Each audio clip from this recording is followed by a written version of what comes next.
bonjour peuple congolais, ngai ndeko na bino Christian Bola bien maman, peuple mokonzi, peuple souverain. Donc toye lelo pona koloba makambo oyo etali mboka puisque mboka ezali ko marcher bien te, mboka ezali na désordre et puis tozali wana pona ko prévenir peuple congolais, ko prévenir nation congolaise na makambo oyo ezali lelo et puis oyo ko sala ma lobby. Notre but c'est celui-là, n'est-ce pas, d'avertir, d'alerter même la population. Puisque tous les politique, donc base dans les classe politique, base dans les parti politique. Et parti politique n'a bucho les loyo, ils ont ça la moussa malamute. Et tout même il y a 20 ans, parti politique n'a bucho mingi pesa moussa malamute. Mais ils allaient parti politique, il y a Minene, il y a le Kumu, etc., très populaire même. Donc tu es le loco le puisque toujours au monde a danger mon ils allaient parce que tous allez en face na ba occupation na occupant pardon. Donc rwandais étranger donc rwandais burundais etc. Donc yé na ba multinational sangani mindele sangani pour na bango opérer détruire Congo. Et Congo ezali vraiment donc République démocratique de Congo ezali détruite. Ezali détruite na ba structure na nyonso na ba infrastructure makambu tout na ba domaine nyonso scolaire ko lo même pas, santé ko lo même pas, agricole ko lo même pas, politique agricole ezate.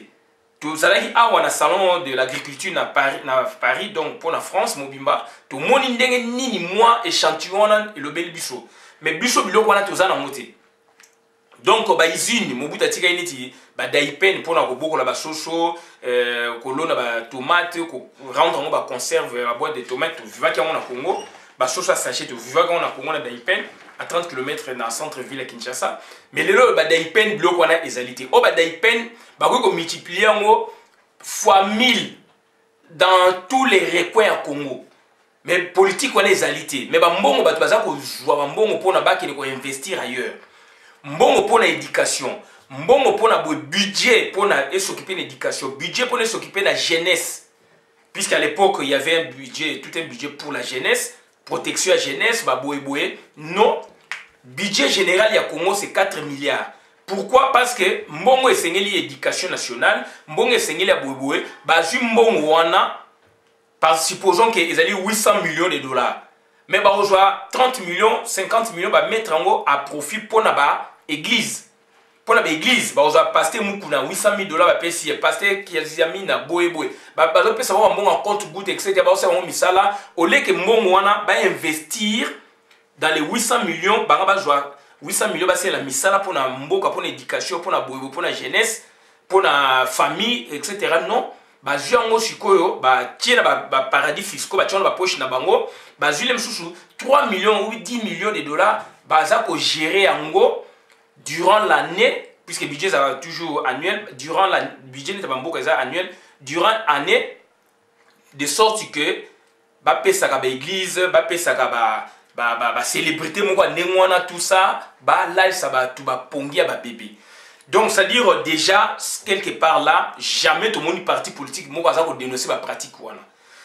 Moke baby, makasi, route baby, boy baby, jamais parti politique, moi, ils ont parlé de l'aspect. Mais bango pour nous, ni pouvoir, commander pouvoir. Donc, ils ont dit système autoloba, déjà toloba, donc ils ont dit nini, partitocratie ou particratie.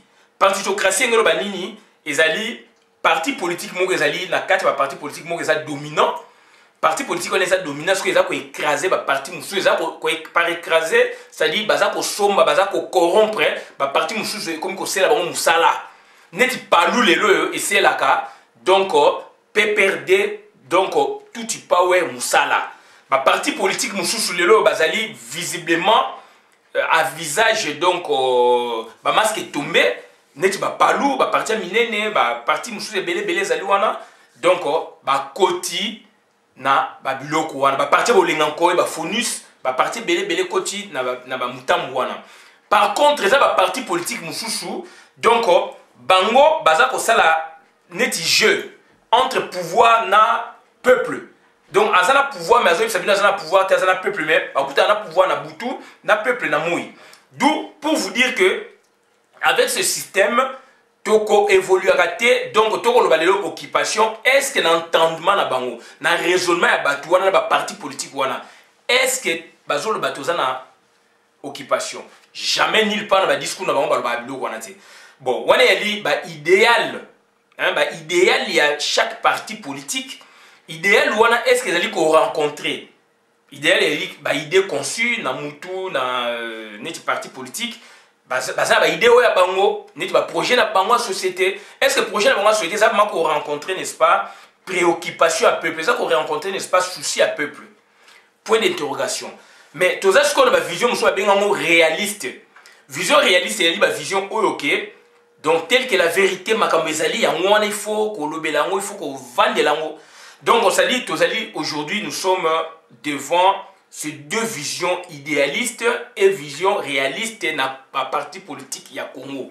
ou ya classe politique ya Congo bande ko ngai nazo lobelo koyo na bi ba to pesa nga raison te mais je sais un peu d'établir la vérité je sais un peu d'établir la vérité parce que je m'appuie sur institution politique du Congo ou institution politique donc dans le sens plénier tout un institution politique il y a France tout un institution politique il y a Haïti tout un institution politique il y a Congo il y a Zaïre il y a Cameroun etc bamboke belé donc et permettre biso lelo toyeba qu'est-ce que nous devons faire parce que tozali na vrai problème il y a occupation classe politique est prolongée tout y peut prolonger Hippolyte Kanambe une année selon que par l'entremise même il y a Senko selon que bako organiser l'élection en décembre l'élection nyosho mais le loto au mona éthique tout ça déjà le 15 août éthique la biso presque toloba donc toloba 3 mois et demi pour la tourner en décembre donc le loco mo que ça et ça maté et position, il y a tout power, il y a PPRD, il y a mouvance présidentielle, bango tout basé le Komoko, basali clair et net, Kobanda, exécutif numéro 1, président de la République usurpateur Kanambe, et puis président Afeni, Corneille Nanga Balobi, élection ezalité, et Kozalaka T. Mais par contre, parti politique, bazako continuer, koloba élection zali, pourquoi? Parce que bazako se fier na organisation internationale Union européenne boye SADC boye etc ONU etc par rapport à l'accord il y a Saint-Sylvestre est-ce qu'accord va déjà encore vraiment d'application et là comme égalité mais or parti politique fait ça la réaliste donc on s'est dit réalisme mais na bango beaucoup mona ego bimasiko ti ego bimasiko autant ba consommer vraiment donc une année. En décembre, là, on va un peu sentir du réalisme dans l'endroit de la parti politique. Dans le leader na bango. Là, maintenant, ils vont parler un peu de la vérité. Parce que, comme il y a souka, et là, comme on là, maintenant, bazali kui.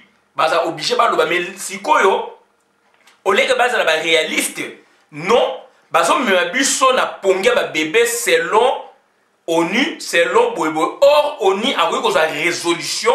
Yako bengana Hippolyte Kanambe to monya ngo basala ngo na Saddam Hussein to monya ngo basala ngo na Kadhafi to mona yango na bamboke belé donc pour vous dire que bandeko na ngai biso peuple mokonzi biso peuple souverain biso congolais oyo baza vraiment donc na souci à Congo tozali obligé to sabino vérité tozali obligé to sabino makambo esengeli biso no soupé tozala ba sentiment biso no soupé tozala batu puisque tous allés tout, tous na sang chaud, donc maquillé ça couler, tous na maquilla, tous peine na mikoua, donc tous vertébré, d'où et sengeli tous là quelque part juste. Yango moni na yeko lobalelo na likambu il y a non seulement il y a Rasop, maintenant on likambu il y a UDPS. Donc na tête nango ezali Félix Tshisekedi. Aujourd'hui, moi je plaide pour que les gouvernements d'usurpation, puisque enfin le président usurpateur qui est là, puisque c'est lui qui nomme et révoque le premier ministre, quand il va limoger, donc il va destituer Nani au premier ministre Tshibala, puisqu'ils avaient ma carte à jour 2 mois, 3 mois, 4 mois, na octobre, septembre, puisque la fuite est fait bimi, acha Félix Tshisekedi. Ça, je vous l'ai dit aujourd'hui. Pourquoi Nazol Belo Kouana? Parce que Félix Tshisekedi a hérité na UDPS. UDPS, il y a Papa Tshisekedi, très populaire, l'homme très populaire, il a hérité Nango. Donc, de sur quoi il devient populaire. Akitanina et Loko Yatatanaï. Ça, c'est de un. Là, maintenant, on parle d'UDPS du côté familial. Puisque, tout ça, angle familial, on voit que c'est l'enfant de. A hérité dans la partie politique, il y a. Donc, mais surtout que dans la conception nationaliste, voilà, il y a une version moussous. Donc, ça, c'est de un. Donc, basé la popularité, et a hérité dans la partie, il y a Papa Naé. Dans la relation, non seulement partie Papa Naé, mais dans la relation, puisqu'il a été, Félix a été préparé. Contrairement à tout ce que vous pouvez dire, on voit, on fait la lecture, Félix Tshisekedi Tshilombo a été préparé. A été préparé par son père. Ça se voit, c'est clair. Toute la diplomatie au Papa Naé, à Zalaki Nango et Kitani Penaé. Pour combien de temps, là, c'est autre chose. Mais le vrai problème, c'est quoi maintenant? Moi, en tant que Moutou Azolandi, il y a institution politique. Atanga Kayango, il y a Libanda Pe Yakati, Bande Konangai, pour que Congo les loyo, Ezala, lobby, tout s'en sortir. Il faut appeler ça Félix primature. Il faut Félix à exercer. Bande Konangai, tout au malam. Nazali fanatique à Félix T.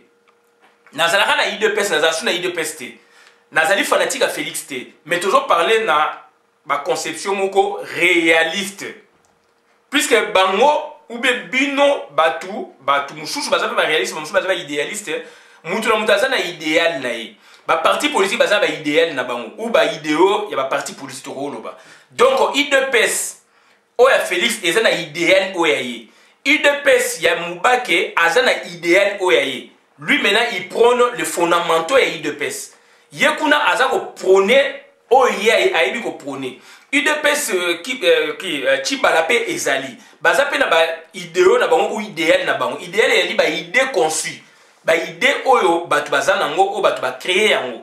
Ezali ba idéo ya batu ou ya ba parti politique ou ya ba association. Ngai lelo nazali ko senga yango pourquoi? Parce que tant que Félix Tshisekedi na UDPS oyaye, tant que bakozwa ka pouvoir te bande konangai toko s'en sortir te. Elingi kolobate ke baleki batu na makasi non, elingi kolobate ke baleki batu na maele non, de elingi koloba boye que c'est-à-dire c'est un parti déjà au départ érigé comme un parti du peuple.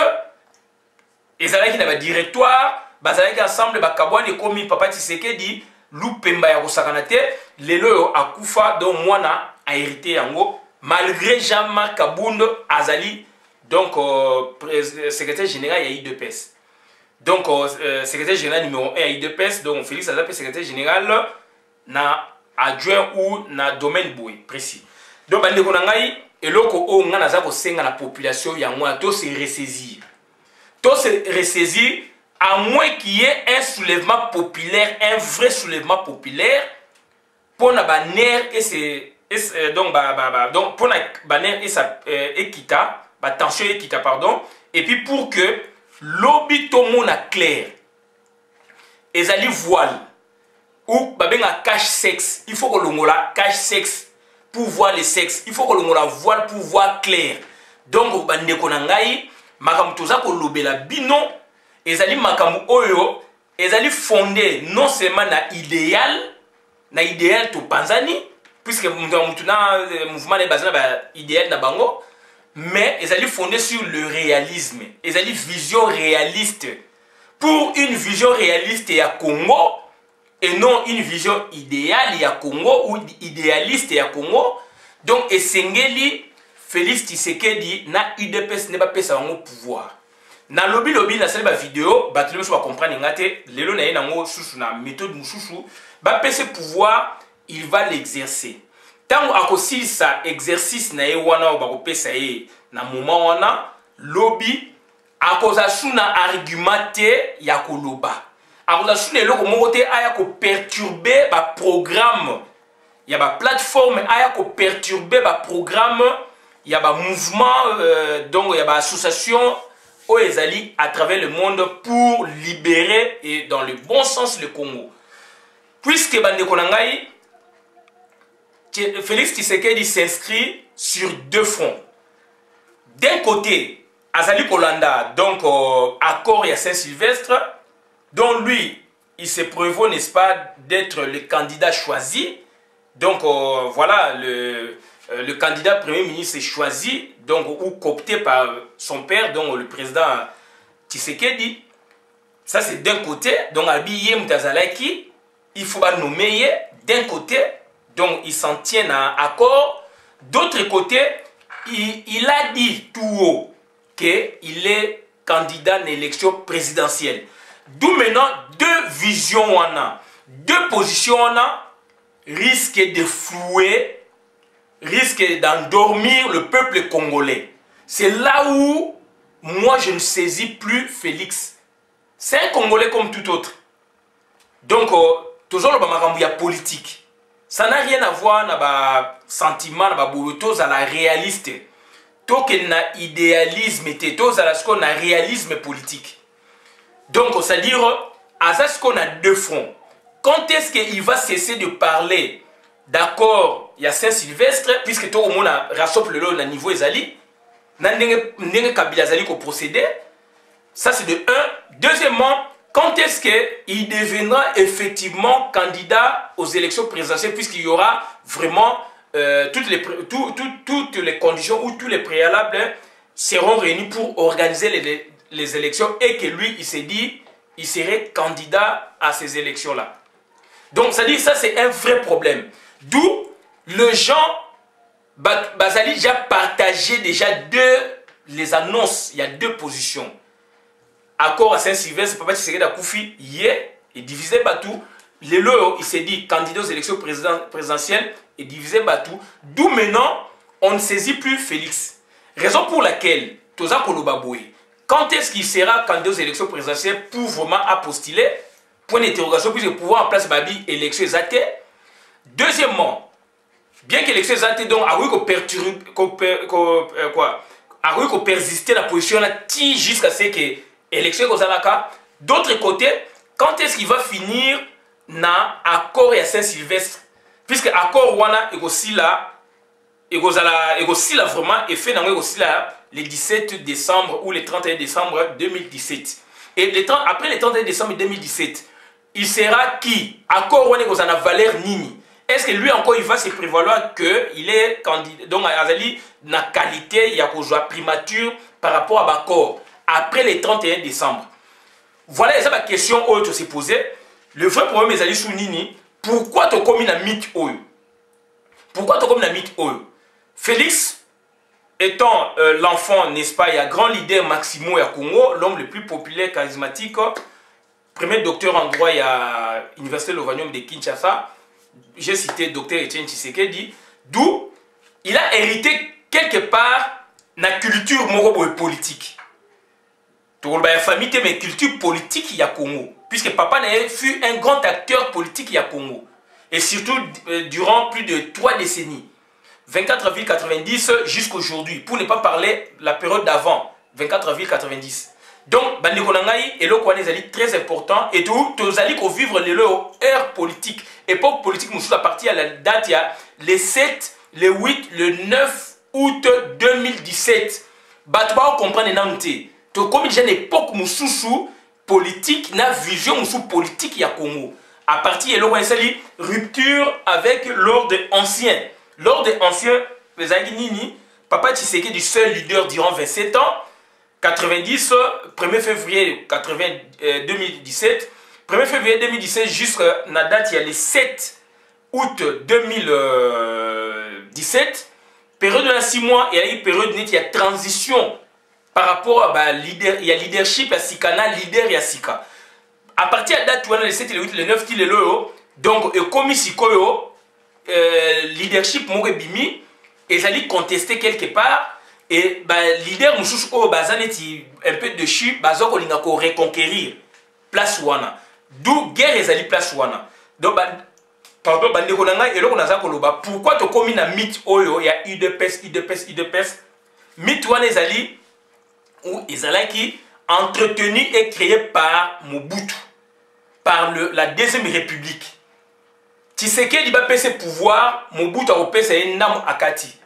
A repensé pouvoir pe Tshisekedi lemso aboyi, ba conditions za réunité. Ba repensé Tshisekedi pouvoir Mobutu a tiki a sali 7 jours, 3 jours, 3 mois à Longolier. D'où Batu bazalaki ne loko na mutu faut papa Tshisekedi asala. Donc tenta par 2 fois que zongi saye na primature na ba année 90. Donc papa Tshisekedi asaliti. Asali formate afidèle yé dans makambo monani et bomoni afidèle tanga yé a la politique mususu. Et dans l'entretemps, il y avait encore un deuxième grand leader. Il y a Congo, un deuxième grand parti politique à Congo sur le plan popularité et sur le plan, n'est-ce pas, chronologie même. Donc Palou. Palou sikoyo sur le plan naissance puisque Palou a né en 65 mais tu parler sur le plan vraiment activisme ou activité politique de terrain. Palou est sa deuxième. Palou, qu'est-ce qu'on a vu? Papa Kizenga Zongi Namboka. Oh, premier ministre à garder. Tout ça, c'est le jeu, il y a pouvoir.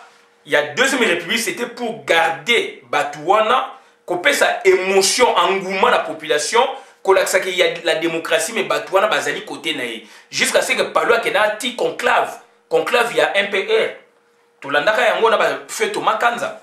Donc, ça dit quelque part, Palou a joué Jewana na UDPS sous la transition démocratique, mais sous Mobutu. Afidèle et le système et bannir le système wana. Aboy biloko wana CCDP, Afidèle baboy CCP, il y a Laurent Désiré Kabila, comité de pouvoir populaire, yépe aboy le système wana a revaloriser l'association, aboy le parti politique, a joué pression internationale, a joué le parti politique. Mais na le lengo ya lingaki. D'où UDPS et Yokaneki Makaste durant règne ya Laurent Désiré Kabila na Palou. UDPS est au zonga à partir ya mort ya Laurent Désiré Kabila na l'actuel président usurpateur. Nandenge Makambu Ekei Palou baye ko pesa pouvoir, baye ko légitimer Hippolyte Kanambe, c'était une technique Palou maintenant azalaki donc tout y power bayaki na choisi puisque ezali pouvoir libanda élection ba mindele ba lingi fazala il faut mutu moko ba pese primature mutu moko a légitimer o azali congolais azape populaire UDPS na moment na aboyi baye ko za deuxième parti et leader populaire ya Congo Kizenga Palou ba pese ba primature et mitu ya Kizenga ekufi yango to loba lelo pourquoi UDPS lelo eza toujours ne lokwana. Mito ya Kizenga et Koufina ya Palou et Koufi. Palou a cédé kaka na kata Palou ba pesi muzitu. Miti ya Kizenga et Koufi miti ya premier ministre bimisaki muzitu et Koufi à partir de l'élection 2011. On ne parle plus du Palou dans le bon sens. On ne parle plus de Kizenga ni de muzitu dans le bon sens et surtout Kizenga pour Palou muzitu azaka dérivé ya Kizenga. Donc bazana kata Palou. Donc on ne parle plus de Kizenga et Kizenga de son loba a l'aliment ou alignement, il y a pensée politique, il y a idéal, il y a tout type power. Si quoi IDPS a boyaki a yoki na élection. Est-ce que l'élection est pour légitimer pouvoir en place il y a Kanambe? Est-ce que IDPS est en sous-marin de mèche ou en intelligence na tout type power? Point d'interrogation. Nandenge élection, Papa Tshisekedi a gagné tout ça. Donc, il n'a pas exercé. Mythe et tikale encore. Nandenge a koufi a kena mythe naye, mais et au sala sko ok et kitani et le quoi na popularité nanini Félix a kitani nango. D'où bande konangai. Soki Félix a salité. Soki nani UDP c'est du pouvoir te UDP wana bande konangai toko kende boye mboka et ko bimali na libuluté. Puisque tout le monde ne m'a ma petite date, on va la petite date contraire. Et Kangami. Bien que ne m'a ma dérapage n'est belé. Donc, tout beau été. Mais le loyo, Félix a qu'on a deux positions diamétralement opposées. Premier ministre, d'après l'accord, et puis candidat aux élections présidentielles. Bande konanga et le quoi des troubles dans mitu ya batu. Et dans l'entretemps, diaspora est une position en général. À partir du 7 diaspora est position en général à partir d'aller 7. Les loyo, toujours mon asiko ok, UDPS Félix, il se prétend être populaire, il se prétend candidat à l'élection présidentielle, ceci, cela. Donc, et dans l'entretemps, toujours Oyoka, bah, des autres maquets, Bruno Tibala, Bakolongolaï. Donc, il y a toujours Senga, Bacha Félix. Bacha Félix, puisque Wana Torokotana, vision réaliste à Congo. D'après l'institution politique, tu as la vision idéaliste. Idéaliste, c'est chaque parti a raisonné dans chaque moutou. Voilà. Kaboni peut avoir IDPS, idéo et comme belé. Mais si on a un niveau de réalisme politique, là, on doit lire les institutions politiques à Congo des 60, du 30 juin 60, l'élo. Et quand on lit, on a des réponses plausibles. Tout ça, des réponses claires, nettes. Donc, il faut IDPS à exercer, puisque Palou a exercé, on ne parle plus du Palou. On ne parle plus de Tobi Maliban dans la Congo Braza, Bernard Kolela, on a vécu ça avec Tshisekedi na Bango. Mais tant que ça soit après Mouboulou, etc., pour toi que na Zimbabwe, toi que na Kenya, donc on a Mouboulou, mais qu'on a une solution, monana, toi que na face na Congo Braza, Bernard Kolela, guerre bimaki na 97, Boyokaki. Après, Bernard Kolela, très populaire. Mais jusqu'à ce que tant que Sassou Nguesso a nommé Bernard Kolela maire à Brazzaville, Masolo, et si là, on ne parle plus de Kolela, et voir même moi, Nanaïe à Kolela, à Kota, papa n'a été à Koufi, moi, à Koti, en douce, na partie, la majorité présidentielle. Donc, si tu es na Cameroun, Tobi Maboeboe, ma réponse est Zali. Tant que vous n'avez pas exercé, et surtout que des grands partis politiques tels que IDPS, et na ba leader baza ko se prévaloir que bazali na orawana, tant que ba exercer ba ko chama kelele, tant que ba exercer ils vont nuire na ba projet nyonso ko bima. Et déjà 27 ans et l'équipe so boye, ba ndekonanga on a beaucoup plus de chance na temps oyo et tikali 3 mois déjà donc élection aux alaté, donc ba leader wana na ba parti politique base à la claire na pensée na bango, ba tika biso makelele to lingi to réorganiser mboka. Et tout ça, on a pouvoir en place, bah, ça Félix pouvoir. On a un sens moral totalement en tant que, réaliste politique. Nazali idéaliste politique, mais Nazali là maintenant c'est, je suis dans le réalisme politique, sans fanatique, sans passion, bah, ça y pouvoir, primature. Puisque le président République a renommé, le président République a révoqué, puisque candidat aux élections présidentielles, ils allaient dans nous mythe.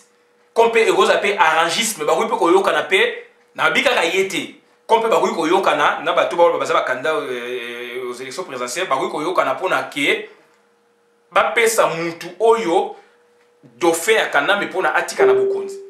Donc voilà ma kambo na zali na moi koloba yangwana. J'insiste beaucoup d'après la vision réaliste à Congo. Ou fondé, d'après vision réaliste à Congo, fondée sur nos institutions politiques du 30 juin 60 à nos jours, moi, je plaide pour que Félix Tshisekedi devienne Premier ministre à Congo. Et donc, ça dit pour que Kabila arrive, n'est-ce pas, à les nommer d'après les accords. Il y a Saint-Sylvestre pour, n'est-ce pas, que lobby tous à la perspective d'avenir claire. Parce que parti na bango ezali ancré na Congo, parti na bango baza kolobaki ba exercer na nouté, d'où on avait le même problème avec Kizenga. Donc Kizenga exercé, on n'en parle plus de Kizenga, on n'en parle plus de Palou, bazali clair versé de l'autre côté. Et total à ce que Félix avec son IDPS après le pouvoir exercé, quelle serait maintenant sa position? Quel aurait été, n'est-ce pas, quel serait par exemple, n'est-ce pas, son langage cette fois-là pour venir, n'est-ce pas, convaincre le peuple? Voilà, ou quel serait le langage donc OIE à convaincre encore le peuple, puisqu'il aura déjà exercé le pouvoir. Donc, et là, la réflexion inversée, réflexion normale, tout zoning inversé, etc. Et ça dit matière transversale. Et ça, matière transversale, c'est très compliqué.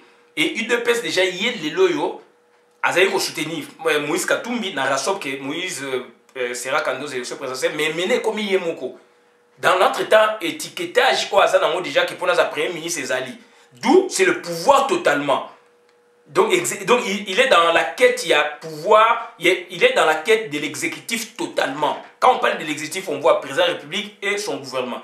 D'un côté, il vise la présidence de la République, d'autre côté, il vise la primature. Donc il est dans l'exécutif totalement. D'où maintenant, est commis très confusionniste, est commis très problématique. Il y a un autre senga calmement, va payer pouvoir. Bandeko Belé, en son temps, senga qui va payer dans Papa Tshisekedi Koufi, même avant Papa Tshisekedi Koufa. Bon, nous peut-être on avait notre vision à nous, mais maintenant, puisque la politique est mouvante, la politique est évolutive, et par rapport, il y a tranquillité publique, il y a Congo, par rapport, il y a qu'au chasser vraiment tout power, tout ça qu'au senga, donc va payer ça, bango pouvoir. Sinon, c'est parti. Yemo Karate, IDPS, na leader wana kaka Yemo Félix T, ils vont s'ériger en muraille contre le peuple congolais pour que le Tutsi Power soit préservé, pour que le PPRD soit préservé. Voilà. Donc là on a ngay ko ba wana donc bola na vidéo malamu bande ko na ngai. Ezali difficile, ezali pas si, mais ezali plaidoyer pour que Félix Lobby a exercé na IDPS nae afin que on aurait éliminé en quelque sorte un premier parti, un grand parti politique à Congo avec son leader, éventuellement, puisqu'il a remplacé Papa Tshisekedi. Donc on aurait, n'est-ce pas, éliminé groupe Wana, na IDPS, na IE leader, pour que tous en a vision cette fois-là. Pour que cette fois-là, qu'on n'ait pas une muraille, qu'on n'ait pas un grand obstacle franchissable. Puisque le grand obstacle franchissable est Ezali d'abord Bango, et surtout qu'il y a un sens, monsieur Ezali aussi pasteur. Et d'autre côté, Ezali sous musicien. D'autre côté, Ezali sous musicien, puis tout basé la popularité. Donc, obstacle infranchissable au peuple qui a affronté tout le power, au peuple qui a soulèvement populaire à Bengana Bango, obstacle Ezali politicien. Deuxième obstacle Ezali église, surtout musicien. Troisième obstacle Ezali église. Donc, c'est-à-dire, il y a matière transversale. Moi, je plaide aujourd'hui, puisque nous avons le pouvoir, il y a des partis politiques, des acteurs, des bango. Donc, moi, raison pour laquelle on a mettre en exergue le Kouana. Donc, à moins que les partis politiques, l'église, à moins que l'église des réveils, à moins que les musiciens là aussi, les membres des partis politiques, ou l'association à vocation politique, pour que comme un peu le Premier ministre. Bon, ça peut toujours négligent. Mais du moins, les alliés clairs, ils ont un parti politique officiellement. Donc, il y a muraille, il y a contre le peuple congolais pour que toi en découle de Batouana. Tant que Félix n'a Rassop côté Félix n'a UDPS, Félix n'a UDPS, tant que va pouvoir te, c'est la mort. Donc, espoir mort dans le Congo. Ça, je vous l'ai dit aujourd'hui. Ça, je vous l'ai dit aujourd'hui. Et bazana monde musu bazana but na bango réflexion baza populaire tous a besoin popularité pour aider que to franchir vraiment obstacle là mais non ils se sont érigés en obstacle maintenant les 8 les 9 donc voilà c'est du réalisme politique voilà ils allaient institution politique puisque institution politique ça déjà c'est salement ils ont la réponse et on en parle. Donc, ils ont flou et nous, on est là maintenant pour décloisonner, pour enlever les obstacles afin de vous parler de la netteté politique, du réalisme politique. On n'est pas contre Félix, on n'est pas contre l'UDPS. D'ailleurs, moi, j'en viens. Le problème, c'est que donc, on doit voir clair. Si maintenant, on voudrait, n'est-ce pas, en découdre avec Bango, à moins qu'il y ait même, attention, à moins qu'il y ait même un soulèvement populaire, vrai soulèvement populaire et balayer Batouana.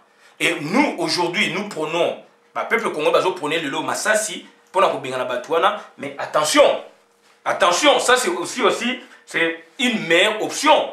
Mais le parti politique UDPS, le parti populaire, pour ne pas citer que l'UDPS, tout le monde aussi, on lit les histoires, institutions politiques à travers le monde, le parti politique aussi, peuvent s'ériger en muraille contre un mouvement insurrectionnel, militaire ou civil. Et là, on a puisque le parti politique, naguère, UDPS, Union Sacrée, qui porte na AFDL Kota, mouvement militaire, et Kota et Boto la Bokonzi. Et imaginons que AFDL s'érige qui, et Yé Kota, Union Sacrée s'érige na barrière. Et tout le monde a l'échec na AFDL, mouvement insurrectionnel militaire. Ou mouvement donc insurrectionnel, puisqu'il y a une sorte de rébellion, puisqu'il y avait en tête donc les Congolais. Bien que les Rwandais soient inassiment. C'était une tactique pour la tradition que les Congolais. Tout est Mabango. D'où, aspect là, tout développement militaire. Il y a un insister. Le parti politique populaire, na histoire eza ko laksa net ba IDPS Léon Nzaliwana na muraille ba salika na démonstration muké ya le 7, ba wa le 8 le 9. Risque ezali puisque biso ba congolais to za besoin ya minduke betama ba bengana batwana. Mais risque ezali ba parti politique populaire, ça c'est l'histoire du monde. Ba parti politique populaire bazali so boza en phase na bango te ba ko se construire aussi en muraille. Pour que Bino Massassi Bozali bien armé mais se construire en muraille pour vous créer des vrais soucis afin de protéger Mutuna Bango Hippolyte Kanambe. Par exemple, Yangwana Tolo Balobake, peuple, donc masse ou population et l'équipe bombe atomique. Et quelle serait cette population? Question inversée. Quelle serait cette population? Cette population, donc, ils ont une population oyo, ils ont entretenu dans la parti politique. Neti, dans l'IDPS na Congo, puisque l'IDPS a bonné ko bimsa batu, boye ce qu'on a armé, boye ce qu'on a dans force militaire. Ce qui l'IDPS, puisque tout le baké, l'hypothèse que Azali vraiment na tout power. Cette fois-là, vraiment, guerre et bimi, il faut Kabila akende et que bango ba liaka mambo on a Kabila bako bimisa. Position dans pour les un message contraire na aux populations à quoi s'attendre était que non tolingi mouvement na te bus IDPS boebo nous prenons donc la non violence etc. alors que ba bomi bat donc bande ko ngai aspect il faut to développer ngo na lobité que IDPS eza ko lia siko mbon mouvement bo visiblement to za ko parler na ndenge to ko mona ba mouvement ngo na ba réflexion na bango siko to ju hypothèse que mouvement moko militaire est attaqué.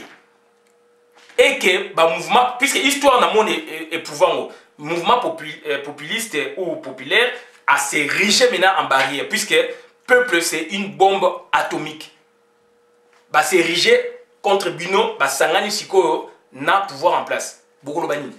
Et ça, la réflexion, et c'est tout poussé, la réflexion pour la batou, bah comprendre, il y a un autre senga, bah pesa, il dépêche pouvoir, lorsque bah pesa pouvoir à quoi exercer. Tant au Sengeli a exercé et tant aussi sa pouvoir, il n'aura plus rien à nous dire. Tolobi to suksiona, bola na vidéo malamu, to sengna batunyo surtout ingeta vidéo bo kabola yango pour la communauté. Tolobi merci bande konabiso bola na vidéo malamu bo kabola yango pour la communauté. Merci.